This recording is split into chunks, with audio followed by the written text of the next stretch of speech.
எல்லாருக்கும் வணக்கம். திரைத்துறையில் தயாரிப்பாளர் சங்கமும் நடிகர் சங்கமும் எப்பவுமே ஒரு நல்ல ஒரு உடன்பாடில் தொடர்ந்து பணியாற்றிட்டே வரோம்.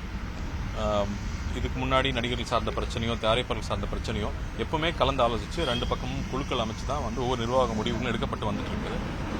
இப்படி போயிட்டு இருக்கிற தருணத்தில் இன்னைக்கு சாயங்காலம் தயாரிப்பாளர் சங்கம் ஒரு அறிக்கையை விட்டுருக்காங்க. அதுவும் பத்திரிகை செய்தியாக வெளியே விட்டுருக்காங்க.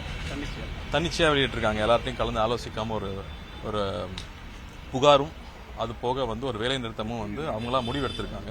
அது சம்பந்தமாக இப்போ தலைவர்கிட்டையும் செயலாளர்கிட்டையும் ஒரு வீடியோ கான்ஃபரன்ஸ் பேசி முடிச்சுட்டு அதுக்கப்புறமா நாங்கள் ஒரு அறிக்கை வெளியிட்டிருக்கோம். அந்த அறிக்கை உங்களுக்கு உடனே சேரும். அது ரொம்ப வருத்தம் அளிக்கிறது. அவங்க திடீர்னு எடுத்த முடிவு எங்களுக்கு ரொம்ப வருத்தம் அளிக்கிறது.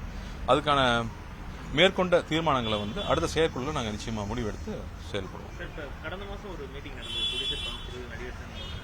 இந்த நிலையில மறுபடியும் இப்படி தன்னிச்சையா அவங்க எடுத்திருக்காங்க அப்படின்னு நீங்க சொல்றீங்க. அது எப்படி அந்த இதுவரைக்கும் பேசின விஷயங்கள் ஒவ்வொன்றுக்கும் தகுந்த பதில்கள் அளிக்கப்பட்டு வந்திருக்கு. அந்தந்த பிரச்சனைகள் சால்வ் பண்ணிட்டே வந்துட்டு இருக்கோம். அந்த தருணத்தில் இந்த பர்டிகுலர் புகார் அவங்க எழுத்திருக்கிற புகார் இதுக்கு வரைக்கும் ஒரு புகாரை எங்கிட்ட வரல. எழுத்துப்பூர்வமா ஒரு புகாரே வராத சமயத்தில் திடீர்னு அவங்களா ஒரு அறிக்கை வெளியிட்டிருக்காங்கிறது எங்களுக்குமே ஆச்சரியமா இருக்குது. அதுக்கான விளக்கத்தை நாங்கள் கேட்டிருக்கோம். அந்த அறிக்கையில அவங்களுக்குள்ள இருக்கிற பிரச்சனையை இதுல வெளிப்படுதுன்னு நினைக்கிறீங்க? அதுல எங்களுக்கு தெரியாதுங்க. அவங்க கொடுத்த புகாருக்கு எல்லாருக்கும் நாங்க பதில் கொடுத்துருக்கோம். ஸோ இனிமேல் எந்த புகார் எங்க நடிகர்கள் மேல கொடுத்தாலும் பதில் கொடுக்க ரெடியா இருக்கும். அதுக்கு மேலதான் நம்ம பேச்சுவார்த்தை நடத்தணும். ஸோ தனுஷுடைய புகார் என்பது இதுவரைக்கும் எதுவுமே எங்ககிட்ட இல்ல. ப்ரொடியூசர் சங்கம் எங்ககிட்ட கொடுப்பாங்க. அதே மாதிரி நாங்க நடிகர்களுக்காக அவங்ககிட்ட கொடுப்போம். தனுஷ் பிரச்சனையே இல்ல.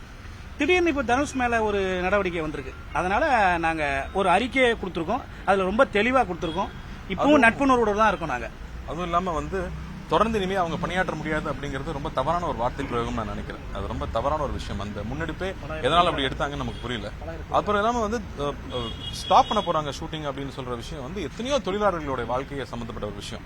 அதை எப்படி அவங்களே முடிவெடுக்க முடியும் அப்படிங்கறதும் இங்க சந்தேகப்பட்ட விஷயமா இருக்கு. ரெட் அப்படின்றதே யாருக்கும் ஒருத்தருடைய வேலை செய்யறது தடுக்க முடியாது. எங்கேயுமே அது லீகலே கிடையாது. லீகலே கிடையாது. இன்னும் ரெண்டு விஷயங்கள் குறிப்பிட்டிருந்தாங்க. இந்த மாதிரி தேதிகளை குறிப்பிட்டு இதுக்கு மேல படப்பிடிப்பு நடத்தக்கூடாது. அதுதாங்க யார்ட்டையும் கலந்து ஆலோசிக்காம வேலை நிறுத்தம் அப்படிங்கிற முடிவு எடுக்கக்கூடாது அப்படிங்கிறது தான்.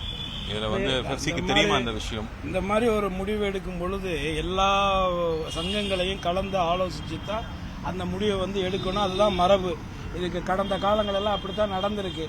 இந்த முறை தன்னிச்சையாக தயாரிப்பாளர் சங்கம் இந்த முடிவை அறிவிச்சது நடிகர் சங்கம் இதை வன்மையாக கண்டிக்குது.